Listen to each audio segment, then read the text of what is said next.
ನಮಸ್ತೆ ಸ್ನೇಹಿತರೆ, ನಾನು ನಿಮ್ಮ ಕಾರ್ತಿಕ್ ಚಿತ್ರದುರ್ಗ. ಮೊದಲನೇದಾಗಿ ನನ್ನ ಚಾನಲನ್ನು ಯಾರ್ಯಾರು ನೋಡ್ತಾ ಇದ್ದೀರೋ ದಯವಿಟ್ಟು ಎಲ್ಲ ಸಬ್ಸ್ಕ್ರೈಬ್ ಮಾಡ್ಕೊಂಡು ನೋಡಿ ಅಂತ ಹೇಳ್ತಾ ಬನ್ನಿ. ನಾನಿವತ್ತು ಬಾಳೆ ಮುಂದಿನ ದಿನಗಳಲ್ಲಿ ಅಂದರೆ ಇನ್ನೂ 2-3 ತಿಂಗಳು ಯಾವ ಬೆಲೆಗೆ ಮಾರುಕಟ್ಟೆ ನಡೀತತೆ ಅನ್ನೋ ಕೆಲವೊಂದು ರೈತರ ಪ್ರಶ್ನೆಗೆ ಉತ್ತರ ಕೊಡ್ತಾ ಹೋಗ್ತಾ ಇದ್ದೀನಿ ಸ್ನೇಹಿತರೆ.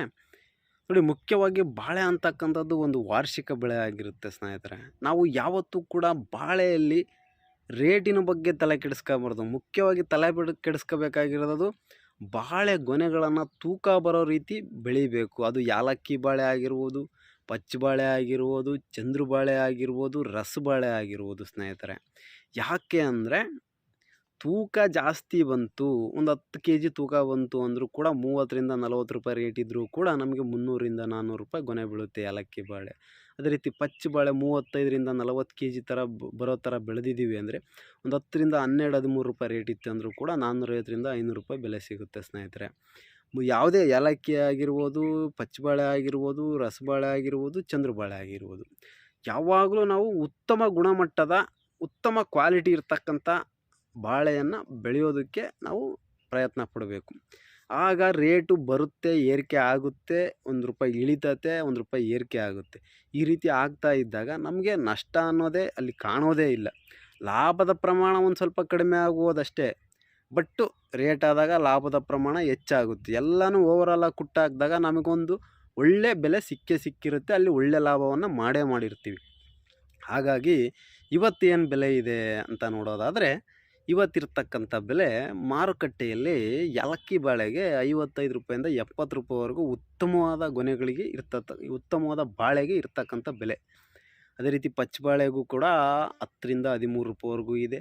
ರಸಬಾಳೆ ಕೂಡ 45-50 ರೂಪಾಯಿ, ಚಂದ್ರು ಬಾಳೆ ಕೂಡ 40-45 ರೂಪಾಯಿ, ಈ ರೀತಿ ಬೆಲೆ ಇದೆ ಸ್ನೇಹಿತರೆ. ನೆಕ್ಸ್ಟ್ 3 ತಿಂಗಳು ಏಪ್ರಿಲ್, ಮೇ, ಜೂನ್ ಇದೇ ಬೆಲೆ ಇರುತ್ತಾ? ಖಂಡಿತವಾಗಿ ಇದ್ರ ಬಗ್ಗೆ ನಾನು ಶೋರ್ ಕೊಡೋಕ್ಕಾಗೋದಿಲ್ಲ. ಯಾಕೆ ಅಂದರೆ ಹಣ್ಣುಗಳು ಸ್ಟಾರ್ಟ್ ಆಗ್ತವೆ. ಈಗ ಹಲಸಿನ ಹಣ್ಣು ಸ್ಟಾರ್ಟ್ ಆಗುತ್ತೆ, ಮಾವು ಸ್ಟಾರ್ಟ್ ಆಗುತ್ತೆ, ಮುಂತಾದ ಹಣ್ಣುಗಳು ಸ್ಟಾರ್ಟ್ ಆಗ್ತಾ ಹೋಗ್ತಾವೆ ಇಪ್ಪಟ್ಟು.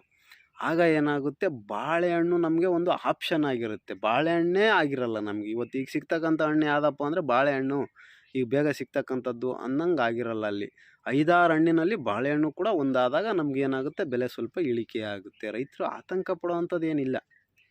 ಈಗೇನು 55-70 ರೂಪಾಯಿ ಇದೆಯೋ ಅದು ಏನಾಗುತ್ತೆ, 35 ರೂಪಾಯಿಂದ 50 ರೂಪಾಯಿ ಬರುತ್ತೆ. ಒಂದು 10 ರೂಪಾಯಿ ಕಡಿಮೆ ಆಗುತ್ತೆ ಸ್ನೇಹಿತರೆ. 10-15 ರೂಪಾಯಿ ಕಡಿಮೆ ಆಗುತ್ತೆ. ಬೆಲೆ ಕಡಿಮೆ ಆಯಿತು ಅಂತ ಆತಂಕ ಪಡೋಕೆ ಹೋಗ್ಬೇಡಿ. ಬೆಲೆ ಏರಿಕೆನೂ ಆಗ್ಬೋದು, ಅವತ್ತಿನ ಡಿಮ್ಯಾಂಡ್ ಏನಿರುತ್ತೋ ಗೊತ್ತಿಲ್ಲ. ಬಟ್ ನನಗೆ ವರ್ಷ ಆಗ್ತಕ್ಕಂಥ ಅನುಭವವನ್ನು ನಾನು ಇವತ್ತು ನಿಮಗೆ ತಿಳಿಸ್ತಾ ಇದ್ದೀನಿ. ವರ್ಷ ಇದೇ ರೀತಿಯೇ ಆಗೋದು. ಒಂದು 35-50 ರೂಪಾಯಿವರೆಗೂ ರೇಟ್ ಇದ್ದೇ ಇರುತ್ತೆ. ಉತ್ತಮವಾಗಿ 10 kg ಮೇಲೆ ಏಲಕ್ಕಿ ಬಾಳೆ ಬೆಳೆದಿದ್ದೀರಾ ಅಂದರೆ ನಿಮಗೆ 350 ರೂಪಾಯಿಂದ 500 ರೂಪಾಯಿ ಗೊನೆವರೆಗೂ ಬಿದ್ದೇ ಬೀಳುತ್ತೆ. ಅಲ್ಲಿ ಲಾಸ್ ಅನ್ನೋ ಪ್ರಶ್ನೆನೇ ಬರೋದಿಲ್ಲ.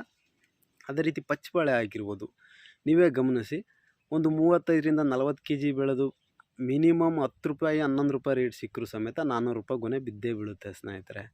ಈ ರಸಬಾಳೆ ಆಗಿರಲಿ, ಚಂದ್ರು ಬಾಳೆ ಆಗಲಿ, ಉತ್ತಮ ತೂಕ ಬೆಳೀರಿ. ಉತ್ತಮವಾದ ಉತ್ತಮ ಗುಣಮಟ್ಟದ ಬಗ್ಗೆ ಮಾತ್ರ ಯೋಚನೆ ಮಾಡಿ, ಇನ್ನೇನು ಯೋಚನೆ ಮಾಡಬೇಡಿ. ಉತ್ತಮ ಗುಣಮಟ್ಟದ ಬಗ್ಗೆ ಯೋಚನೆ ಮಾಡಿದರೆ ಲಾಭ ಅಂತೂ ಕಟ್ಟಿಟ್ಟ ಬುತ್ತಿ. ಹಾಗಾಗಿ ನಾನು ಬಾಳೆ ರೈತರಿಗೆ ಏನಪ್ಪ ಹೇಳೋಕ್ಕೆ ಇಷ್ಟಪಡ್ತೀನಿ ಅಂದರೆ, ಮುಖ್ಯವಾಗಿ ಆರೈಕೆ ಕಡೆ ನಾವು ಗಮನ ಕೊಡಬೇಕು. ಗೊಬ್ಬರ ಆಗಿರ್ಬೋದು, ಔಷಧಿ ಆಗಿರ್ಬೋದು, ನೀರಾಗಿರ್ಬೋದು. ಈ ಸಮಯದಲ್ಲಿ ನೀರು ತುಂಬ ಮುಖ್ಯ. ಈ ಬೇಸಾಯ ಆಗಿರ್ಬೋದು, ಕಳೆ ಆಗಿರ್ಬೋದು, ಯಾವುದರಲ್ಲೂ ರಾಜಿ ಆಗದಲ್ಲೇ ನೀವು ಬಾಳೆ ಕೃಷಿಯನ್ನು ಮಾಡಿ. ಒಂದು 10 kg ಮೇಲೆ ಏಲಕ್ಕಿ ಬಾಳೆಯನ್ನು ಬೆಳೀರಿ. 1 ಎಕರೆ 1000 ಬಡ್ಡೆಗೆ ಬರೀ 30 ರೂಪಾಯಿ ರೇಟ್ ಸಿಕ್ಕರೂ ಸಮೇತ 3 ಲಕ್ಷ ದುಡ್ಡು ಮಾಡ್ಬೋದು. ಒಂದು 10 ಟನ್ ಬಾಳೆ ಬೆಳಿಬೋದು. 1-1.5 ಲಕ್ಷ ಖರ್ಚು ಹೋಗಿ ಇನ್ನೂ 1.5 ಲಕ್ಷ ಲಾಭ ಬರುತ್ತೆ ಸ್ನೇಹಿತರೆ. ನಾನು ಹೇಳ್ತಿರೋದು ತೀರಾ ಕಡಿಮೆ ಬೆಲೆ.